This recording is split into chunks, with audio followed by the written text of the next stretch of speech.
আসসালামু আলাইকুম রহমতুল্লাহি ওয়াবারাকাতুহু। সম্মানিত দর্শক, আজকের যে ভিডিওর কন্টেন্টটি এটি আমার কাছে খুবই স্পর্শকাতর একটি বিষয়। এর কারণ হলো শেখ হাসিনার আজকের পতন এবং তার সঙ্গে জামাতের সাবেক নেতা শহীদ আব্দুল কাদের মোল্লা এবং কারারুদ্ধ অবস্থায় সাজা পেয়ে যিনি কারাগারে ইন্তেকাল করেছেন, বাংলাদেশের কোটি কোটি মুমিন এবং মুত্তাকিদের নয়নের মণি, মাথার তাজ, এবং বাংলাদেশের যে তাফসিরুল কোরআন, এই তাফসিরুল কোরআন মাহফিলের বলতে গেলে যাকে জনক হিসাবে আলেমকুল এক বাক্যে মেনে নেন, আল্লামা দেলোয়ার হোসেন সাঈদী। তো আল্লামা দেলোয়ার হোসেন সাঈদী, কাদের মোল্লা এবং শেখ হাসিনার পতন, এর সাথে যে সম্পর্কটা কি, এই বিষয়ে আমার কিছু ব্যক্তিগত যে অভিজ্ঞতা সেটি আপনাদেরকে বলবো। আশা করি আপনাদের ভালো লাগবে। নিয়তির নির্মম পরিহাসে আমি জেলখানাতে যাই 2013 সনে। তো যে সময়টিতে রোজার মাসে আমাকে জেলখানাতে নেওয়া হয়, প্রথমে নেওয়া হয় ঢাকা সেন্ট্রাল জেলে, যেটি এখন নাজিমউদ্দিন রোডের পরিত্যক্ত ভবন, এবং এখানে আমাকে সেই রুমে রাখা হয় যে রুমে জনাব দেলোয়ার হোসেন সাঈদী সাহেব ছিলেন। তো রুমটি আগোছালো ছিল এবং অনেকদিন সেখানে কেউ ছিলেন না। পাশের রুমে সেই যে জনাব পিন্টু, তিনি ছিলেন বিএনপির যে নেতা এবং সাবেক মন্ত্রী। তারপর রেজ্জাকুল হায়দার, সামরিক কর্মকর্তা, উনি ছিলেন, আর উনি মেজর জেনারেল সম্ভবত, আর ব্রিগেডিয়ার আব্দুর রহিম ছিলেন। আর একজন ভদ্রলোক ছিলেন, সেটা হলো রিনি রেজা, শম্পা রেজা যে গায়িকা, তার ভাই, একটি তার স্ত্রী মার্ডার কেসের মামলায় তিনি ঠিক ওই ভিআইপি সেলেতেই ছিলেন। তো আমি যখন গেলাম রোজার মাস বিকালবেলা, তখন সবাই খুব যাকে বলে আমাকে পেয়ে আনন্দে একেবারে উদ্বেলিত হয়ে গেল। লেখালেখির কারণে, টকশোর কারণে 2013 সন পর্যন্ত আওয়ামী লীগের এমপি হওয়া সত্ত্বেও জেলখানার কয়েদিনদের নিকট আমার একটা গ্রহণযোগ্যতা ছিল। ফলে আমি যখন জেলখানার সাধারণ কয়েদিদের যে সেলগুলো পার হচ্ছিলাম, হাজার হাজার কয়েদি সেই ব্যালকনিতে দাঁড়িয়ে আমাকে দেখছিল এবং আমাকে স্বাগতম জানাচ্ছিলেন। আর আমি যখন সেই ভিআইপি সেলে ঢুকলাম এবং যে রুমটিতে আমাকে স্থান দেওয়া হলো, যখন জানলাম যে এটা সাঈদী সাহেবের রুম, সঙ্গত করেন আমার ভিতরে কেমন একটা যেন আবেগ তৈরি হয়ে গেল। তো খুব অল্প সময় সেখানে ছিলাম, 4 থেকে 5 ঘন্টার মতো সেখানে ছিলাম। এরপর আমাকে সেখান থেকে নিয়ে যাওয়া হয় কাশিমপুর কারাগারে। তো এই ঢাকা কেন্দ্রীয় কারাগারে যখন সাঈদী সাহেব ছিলেন, প্রতিদিন তিনি অঝরে কাঁদতেন, সারাক্ষণ নামাজ পড়তেন, আর এই যে যারা বন্দী ছিলেন ভিআইপি ছেলে, তাদের ইমামতি করতেন এবং যে মোনাজাত করতেন, হৃদয় গ্রাহী, হৃদয় স্পর্শী। এবং ওখানে যারা ছিলেন তারা বলেছেন যে আমরা কতদিন বাঁচবো জানি না। এর মধ্যে ব্রিগেডিয়ার রহিম মারা গিয়েছেন, রেজ্জাকুল হায়দার, মেজর জেনারেল রেজ্জাকুল হায়দার, তিনি হয়তো এখনো জীবিত আছেন। তো তারা বললেন যে প্রতি ওয়াক্তে এই নামাজে সাঈদী সাহেব যেভাবে দোয়া করতেন, এই জমিনে আল্লাহ রাব্বুল আলামিন চোখের পানির যদি কোনো রকম ন্যূনতম মূল্য দেন, 1 সুতা মূল্য দেন, তাহলে জনাব সাঈদী সাহেবের চোখ দিয়ে যে অশ্রু এই জমিনে পড়েছে, তার দাড়ি মুবারক থেকে শুরু করে তার শরীর মুবারক ভেদ করে জমিনে যে অশ্রু পড়েছে, এর যদি ন্যূনতম মূল্য থাকে, তাহলে শেখ হাসিনার পতন এই সাইদির অভিশাপের কারণেই হবে। এরপর আমি যখন জেলখানাতে গেলাম সেই কাশিমপুরে, সেখানে গিয়ে মীর কাসিম আলী সাহেব, এটিএম আজহার সাহেব, তাদের সঙ্গে দেখা হলো। গিয়াসউদ্দিন আল মামুনের সঙ্গে দেখা হলো। মাহমুদুর রহমান সাহেব আমার দেশের সম্পাদক, তিনি ছিলেন। আর কাদের মোল্লা সেখানে ছিলেন না। কাদের মোল্লা তখন তার যে ফাঁসির রায় যে হয়ে গেছে, মৃত্যু যাবজ্জীবন কারাদণ্ড হয়ে গেছে, তখন ফাঁসির রায় ওই বিষয়ে আলাপ আলোচনা হচ্ছে চূড়ান্ত পর্যায়ে। তখন তাকে অন্য সেলে নিয়ে যাওয়া হয়েছে, ডেথ সেলে নিয়ে যাওয়া হয়নি। তো তিনি মাঝে মধ্যে চিরকুট পাঠাতেন আমার কাছে। কারণ হলো তাদের বাড়ি আমাদের বাড়ি একই উপজেলায়, ফরিদপুর জেলার সদরপুর উপজেলাতে। আমাদের বাড়ি শামপুরে আর তাদের বাড়ি আমিরিয়াবাদে। আর আমার যে দাদির ভাই ওখানে চরমুকুন্দের পীর সাহেব ছিলেন, সেই বাড়িতে কাদের মোল্লা দীর্ঘদিন লজিং ছিলেন। এবং আমার সেই যে ফুফু, তারপরে আমার চাচা, মানে সেই দাদার যারা ছেলেরা, এরা সবাই এই সমাজে খুবই নামকরা ব্যক্তি, প্রতিষ্ঠিত ব্যক্তি। তো তাদেরকে তিনি পড়াতেন এবং তিনি আমাদের ওখানকার যে সবচেয়ে নামকরা ঐতিহ্যবাহী স্কুল বাইশরশি শিবসুন্দরী একাডেমি, এটাতে তিনি শিক্ষক ছিলেন। যা হোক, তো সেই কারণে তিনি আমার প্রতি খুব স্নেহশীল ছিলেন। আমার চাচাদেরকে পড়িয়েছেন, ফুফুদেরকে পড়িয়েছেন, তা আমাকে ওইভাবেই স্নেহ করতেন। তো যা হোক, আমি আওয়ামী লীগে যোগদান করেছি বা আমার পরিবার আওয়ামী লীগ করে, এটা উনি জানতেন। তারপরেও স্নেহের কারণে দলমত নির্বিশেষে তিনি সবসময় আমাকে ভালোবাসতেন। এমনকি আমি যখন বিশ্ববিদ্যালয়ে পড়তাম এবং যখন আমি চাকরি করতাম, বিভিন্ন বিষয়ে আমি কাদের মোল্লা সাহেবের কাছে গিয়েছি, তিনি কখনোই রাজনীতির কথা বলেননি। তিনি জানতেন যে আমি ছাত্রলীগ করি, আমার পরিবার আওয়ামী লীগ করে। কিন্তু সেই বিএনপি যখন ক্ষমতায় ছিল 96 সনে, তখন কাদের মোল্লার অনেক ক্ষমতা, 2001 সনে বা 1991 সনে যখন প্রথম দফায় ক্ষমতা ছিল, তখনও কাদের মোল্লার অনেক ক্ষমতা। আর যখন 96 সনে পরে 2001 সনে ক্ষমতা এলো, তখনও কাদের মোল্লার ক্ষমতা মানে কি মন্ত্রী মিনিস্টারের চেয়ে বেশি।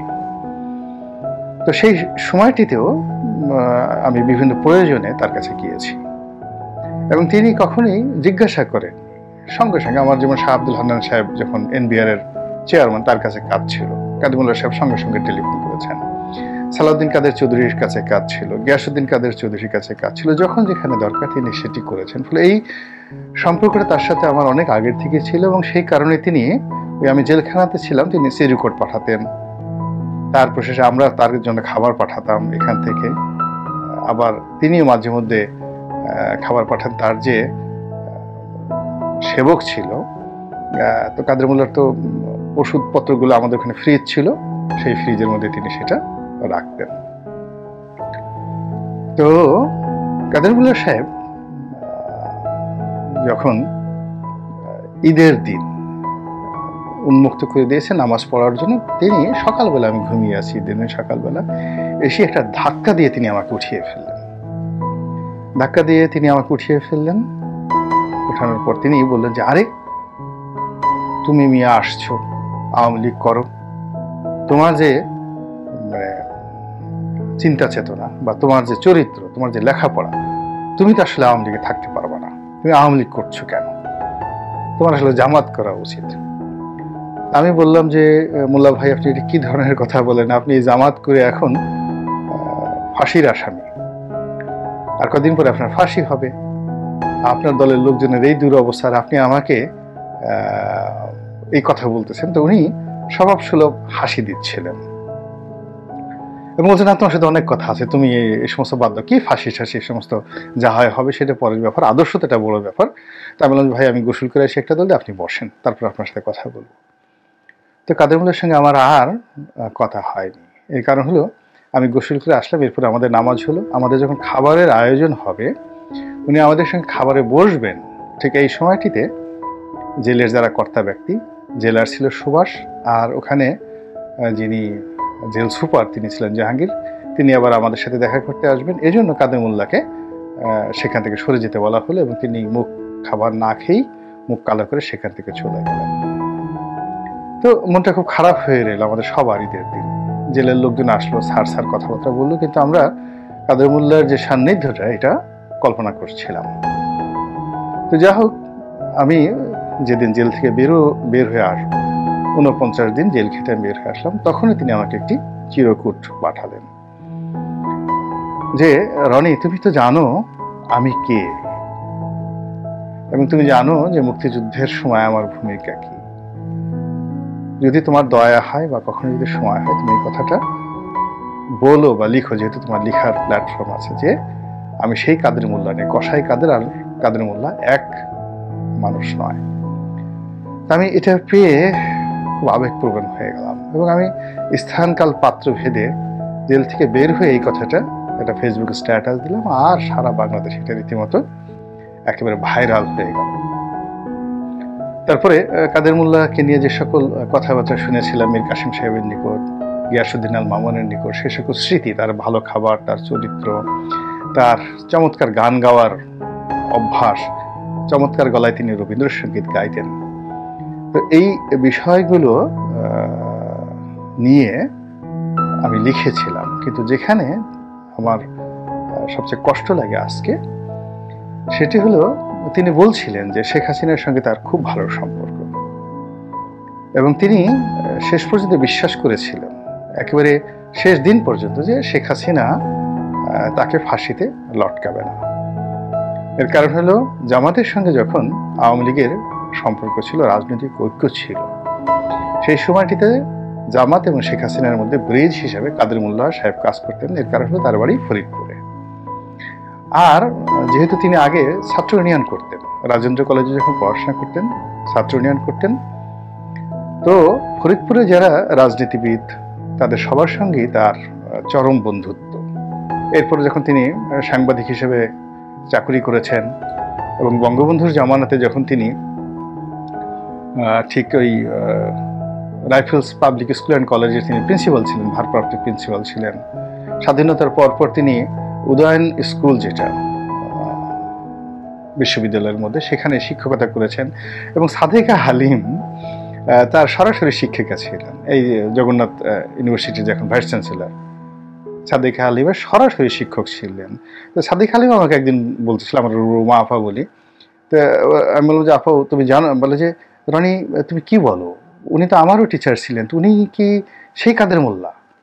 মানে সে নিজে অবাক হয়ে গেল, আমরা তো এটা মানে আমি মিলাতে পারছি না, সে তো আমারও টিচার ছিল। আমি বললাম যে আপু তোমরা তো না জেনেই অনেক কিছু করো। সাদেক হালিম সরকারের একেবারে ঘনিষ্ঠ একজন নেত্রী, তিনি বিশ্ববিদ্যালয়ের শিক্ষক। তো ঢাকা ক্লাবের একটা অনুষ্ঠানে আমাদের মধ্যে সেই ভাব বিনিময় হল। তো আমি চিন্তা করি যে এই যে কাদের মোল্লা শেখ হাসিনার সম্পর্কে একটা উচ্চ ধারণা পোষণ করতেন, তাকে মমতাময়ী মনে করতেন, তার সঙ্গে তার যে ব্যক্তিগত সম্পর্কটাকে তিনি স্মৃতিচারণ করতেন এবং তিনি মনে করতেন যে তাকে ফাঁসিতে লটকানো হবে না এবং শেখ হাসিনার সাথে যে সম্পর্ক, কোনো অবস্থাতেই শেখ হাসিনা তার প্রতি নিষ্ঠুর হবেন না।